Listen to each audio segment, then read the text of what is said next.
Well, there you go, a therapist promoting an idyllically sex-positive world where men can just fulfill their fetishes by having sex with unconscious people. I mean, what am I even hearing, Douglas?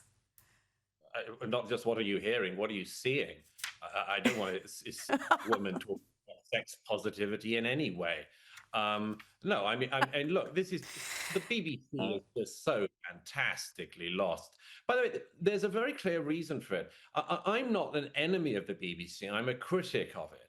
I would like to see the BBC doing what it has boasted that it's doing, which it hasn't done for years, but which it has done at times in the past, which is to provide genuinely impartial journalism and a place where people can agree that there is a sort of non-biased, fact-based channel with all of its subsidiary channels, which you can go to get a trusted news source.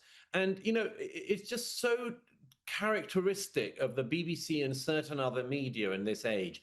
They set up all these things like BBC Verify to try to prove fake news in other media and on social media and so on. But they're pumping out fake news themselves, as the events of the last few days have shown.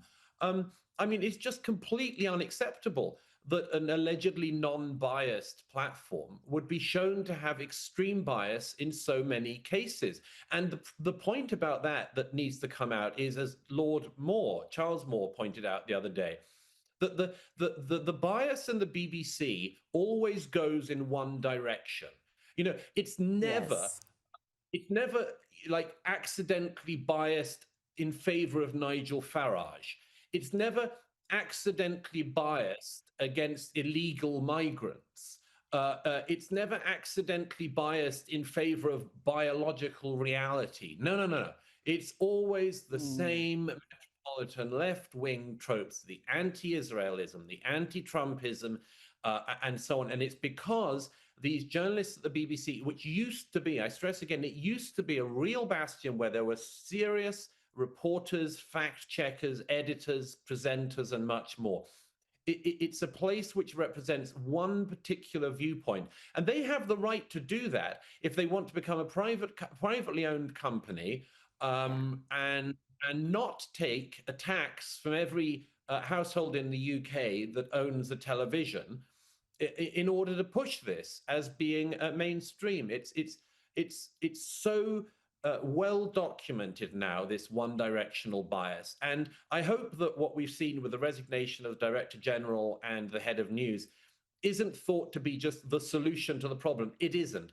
The problem is institutional in the BBC. Until it is a safe space for conservative-minded journalists and others to discuss openly in editorial meetings and elsewhere the sorts of things that they should be covering, then it has no right to claim impartiality.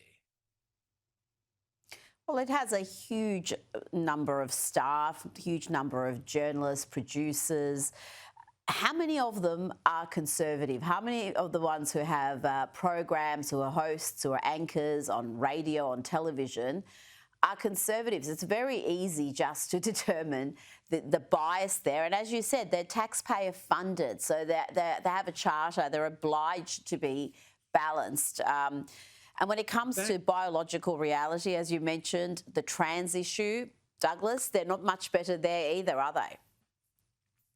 No, I mean, it's on all of these issues. You know, recently, one of the newscasters got into some trouble because she had to read out a line about, what was it, birthing people, and something, and she sort of said, women, you know, and slightly rolled her eyes and got into trouble for that.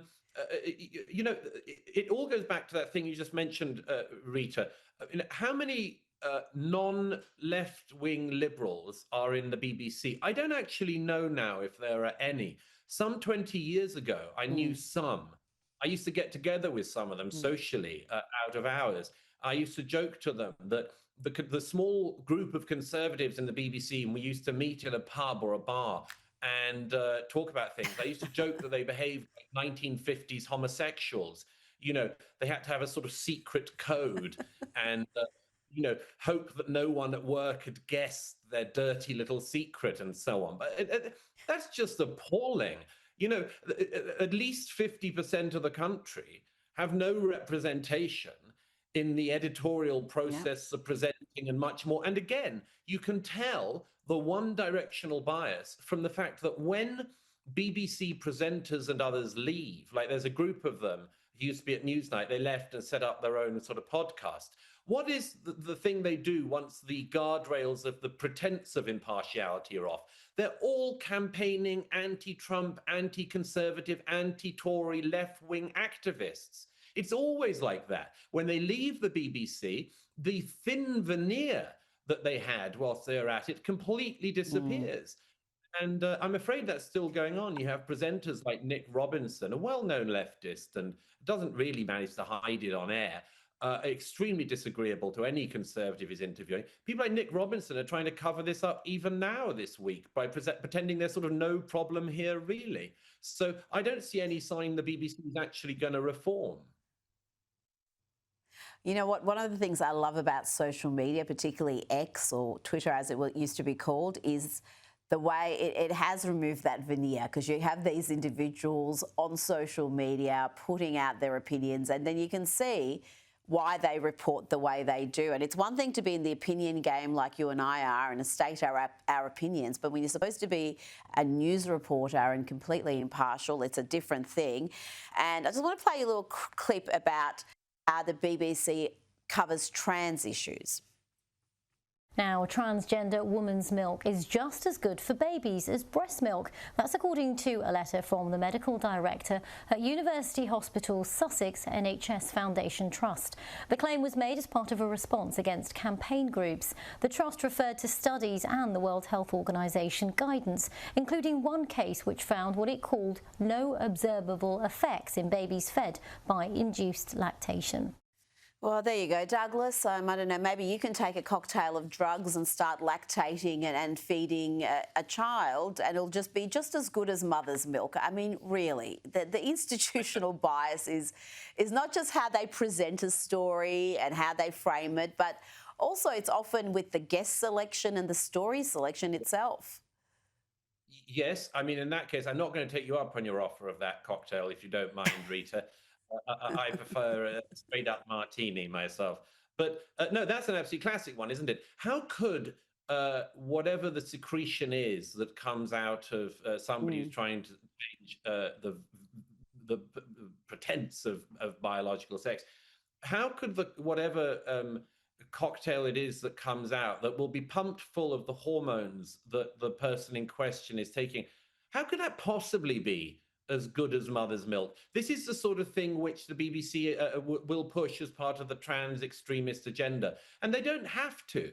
You know, they could have taken a completely reasonable view all the whole way along, like some of us did, which is things like, you know, let's look into this a bit more, because it seems to be, you know, that there's an awful lot to look into here, and let's not make up facts. But they want to, because they want to push a particular agenda. And as I say, it's all in one direction repeatedly. It's never the gender woo-woo critical thing it falls into the direction of.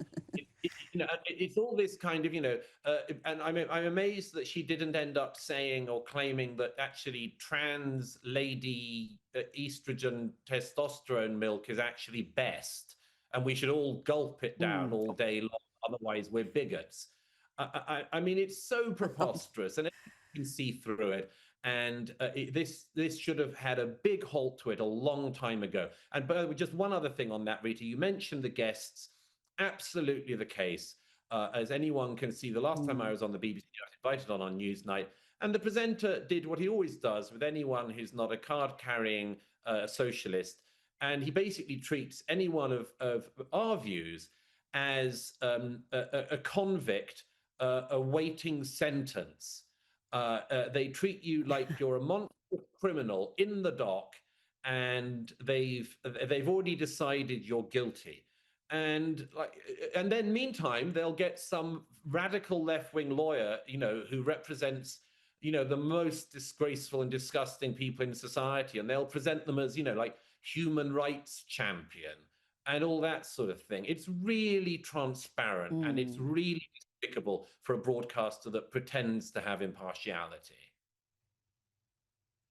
Now, before you go, Remembrance Day was yesterday, and this clip of a 100-year-old World War II veteran, Alec Penstone, on Good Morning Britain went viral in recent days. Have a quick look.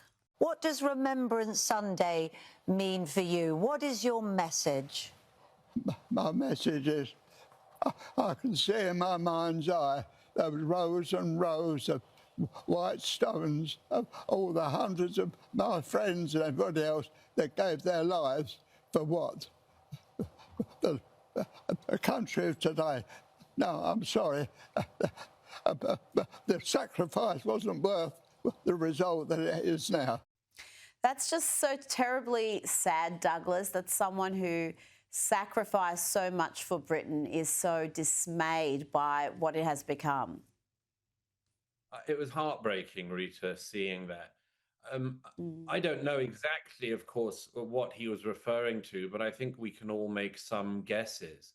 It's heartbreaking that he would. He was talking also about a little bit about the lack of freedom in Britain. He mentioned freedom, and I thought that was interesting that he's noting what is happening in modern Britain. Well, absolutely. I mean, unfortunately, the British people now live in a country, as you and I have discussed before, where the police will not bother to come and investigate a home robbery, but they turn up at thousands of households every year, arresting people, putting people in handcuffs, charging people for things they've said on Twitter that go against the perceived narrative, the acceptable narrative, the BBC narrative, and much more.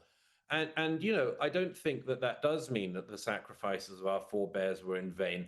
But my goodness, it's sad to see that interview. And my goodness, it's sad to see what Britain has become in recent years. And just look at the fall off. Just look at the fall off in political leadership from the people who led Great Britain in the 1940s. From all parties, by the way.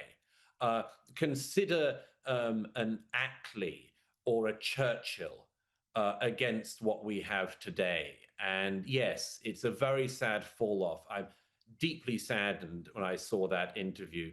But I hope that people watching it who have the same response we have are reminded by it that actually we have a great inheritance we need to sustain and not to just continue wrecking.